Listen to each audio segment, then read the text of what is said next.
Poultry farmers society പ്രഥമ വാർഷിക പൊതുയോഗവും പൊതുസമ്മേളനവും ഈ മാസം 16-ന് നടവയൽ KJS ഓഡിറ്റോറിയത്തിൽ നടത്തുമെന്ന് സംഘാടക സമിതി ഭാരവാഹികൾ വാർത്താസമ്മേളനത്തിൽ അറിയിച്ചു. കോഴിക്കൃഷിയെ കൃഷിയായി അംഗീകരിക്കണമെന്ന് ഭാരവാഹികൾ ആവശ്യപ്പെട്ടു.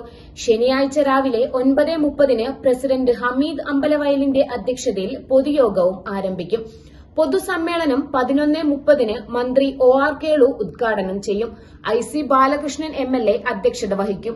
ജില്ലാ പഞ്ചായത്ത് പ്രസിഡന്റ് സംഷാദ് മരക്കാർ കർഷകരെ ആദരിക്കും. കോഴിക്കൃഷിയെ കൃഷിയായി അംഗീകരിക്കുക, പൌൾട്രി ഷെഡിന്റെ പ്ലീന്റ് ഏരിയ കണക്കാക്കി ലേബർ സെസ് തീരുമാനിക്കുന്നത് ഒഴിവാക്കുക തുടങ്ങിയ ആവശ്യങ്ങൾ പൊതുയോഗം ഉന്നയിക്കും.